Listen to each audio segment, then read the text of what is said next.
cette capsule-ci, on va parler maintenant du potentiel électrique et de l'énergie potentielle électrique en association avec l'énergie cinétique.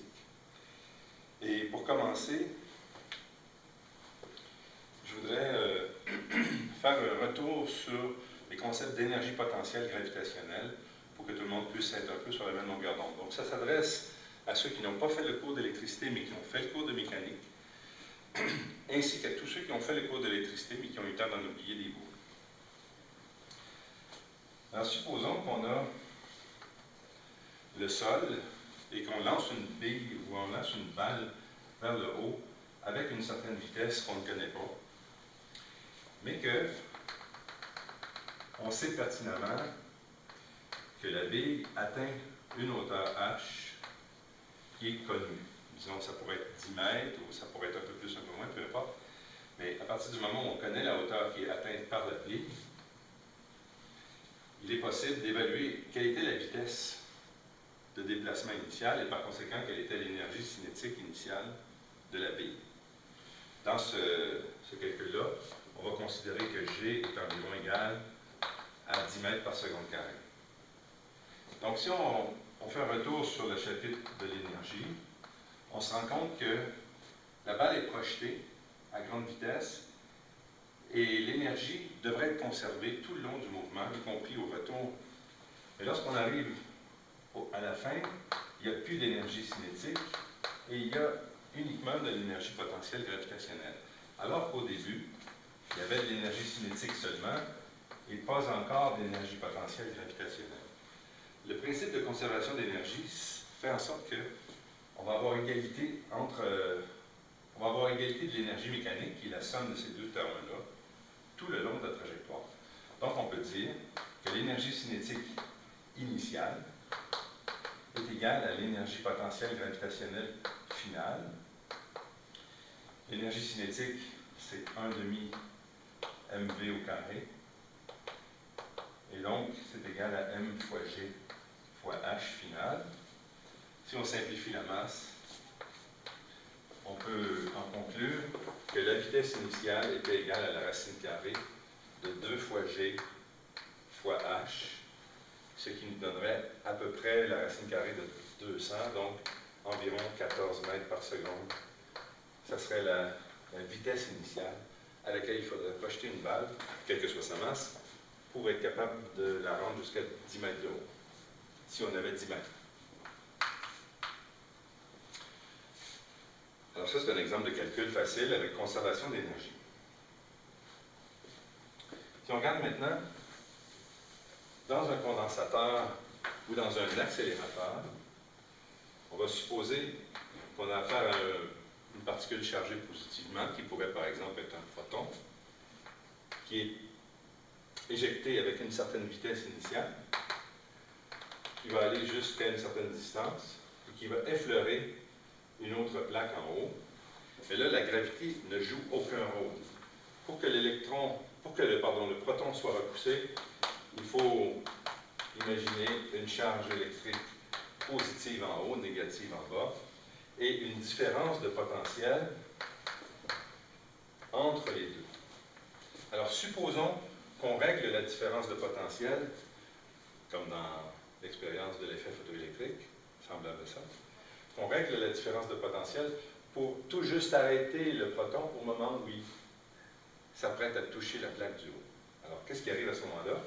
Bien, vous avez d'abord ici une énergie cinétique qui va se transformer en une énergie, mais cette fois-ci, ça va être une énergie potentielle électrique. L'énergie potentielle électrique qui est donnée en joules, comme toutes les autres énergies. Et ça se calcule en multipliant la charge de la charge test ici, la charge qui est projetée, multipliée par la variation de potentiel qui, elle, s'exprime en volts. Donc, dans ce cas-ci, si c'est la charge d'un proton, sa charge c'est petit e qui vaut 1,6 10 à la moins 19 coulombs, multiplié par un certain potentiel. Disons qu'on a dû appliquer un potentiel de 3 volts. On va multiplier par 3 volts ici. Et ça nous donne l'énergie potentielle du proton une fois qu'il est là, qu'il n'avait pas encore ici. Donc ici, il y avait seulement de l'énergie cinétique, aucune énergie potentielle. En haut, il y a son énergie potentielle qui est non nulle et son énergie cinétique qui devient nulle. Bon, maintenant, le calcul est assez simple. En fait, j'aurais dû mettre 1 volt, ça serait encore plus simple. On aurait une charge de 1,6 fois 10 exposant moins 19 coulombs. Ça, c'est la charge de l'électron ou du proton. Si on met un moins, si on met un plus. Multiplié par 1 volt, qui est... Alors, la définition d'un volt, c'est 1 joule par coulomb. C'est comme ça. 1 volt, c'est 1 joule par coulomb. C'est défini. Le potentiel électrique est défini comme étant de l'énergie par unité de charge. De sorte qu'on obtient le même chiffre, c'est-à-dire ça fois 1, ça donne 1,6 fois 10 exposant moins 19. Les coulombs se simplifient et ce sont des joules.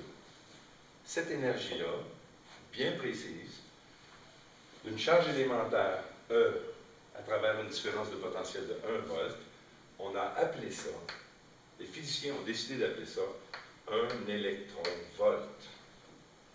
Donc, électronvolt, c'est un nom qu'on a donné à une nouvelle unité d'énergie qu'on obtient en multipliant la charge élémentaire de l'électron ou du proton par 1 volt.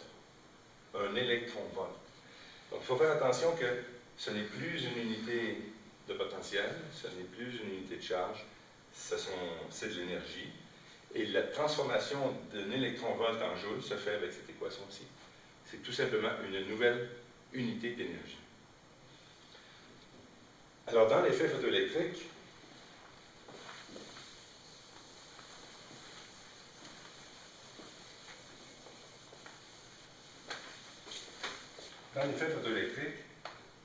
on a la lumière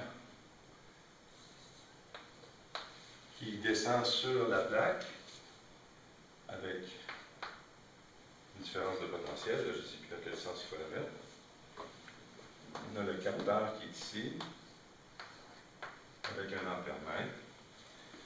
Et il s'agit d'appliquer un potentiel négatif pour repousser les électrons qui sont éjectés ici avec une certaine énergie cinétique initiale. Ce qu'on cherche à évaluer, c'est l'énergie cinétique initiale des électrons, parce qu'elle est reliée à l'énergie des photons. L'énergie des photons, c'est HF. Mais ce n'est pas vrai que KI égale HF. Je dis qu'elle était reliée à l'énergie des photons, mais il y a une différence entre les deux. Et c'est, moi j'appelle ça le prix de sortie, c'est-à-dire que l'électrode qui émet les électrons va demander un prix de sortie à ces électrons, va retirer une certaine quantité d'énergie, qu'on appelle l'énergie d'extraction. L'énergie d'extraction étant phi, c'est une caractéristique de chaque métal. Donc, tant qu'on ne change pas de métal, on ne change pas d'énergie d'extraction. Et à ce moment-là, le photon donne toute son énergie à un électron qui sort avec une énergie qui est égale à KI, et ça, c'est égal à l'énergie du photon moins l'énergie d'extraction, moins le travail d'extraction. Ensuite, on applique un certain potentiel négatif-positif, maintenant je le vois. On applique un certain potentiel variable, V0, pour être capable de repousser les électrons. Donc, les électrons arrivent proches de cette électrode ici, et juste au moment où ils rebroussent chemin, on réussit tout juste à arrêter les électrons. À ce moment-là, c'est de cette façon-là qu'on a évalué l'énergie des électrons. Et ce que je vous disais, c'est que si on fait un travail, si on fait un graphique de l'énergie cinétique des électrons, on peut l'évaluer en joules ou en électronvolts, c'est comme on veut, et avec la fréquence des photons, on va obtenir une ligne droite dont la pente est égale à h, et la pente peut être évaluée soit en joules secondes, soit en électronvolts secondes. Donc, au début, dans votre travail, il y en avait à qui j'avais demandé, en groupe 2, faites-moi le graphique de votre voltage en fonction de la fréquence, et j'ai dit la pente va donner la constante de Planck, ce qui n'est pas parfaitement exact, mais oui, ça donne la constante de Planck lorsqu'on se place en électronvolts secondes. C'est juste une question de transformer les unités. Mais normalement, on travaille, en tout cas à notre niveau, on travaille en joules secondes, ça donne 6 moins 63, 10 moins 34 joules secondes. Question? Pas de question.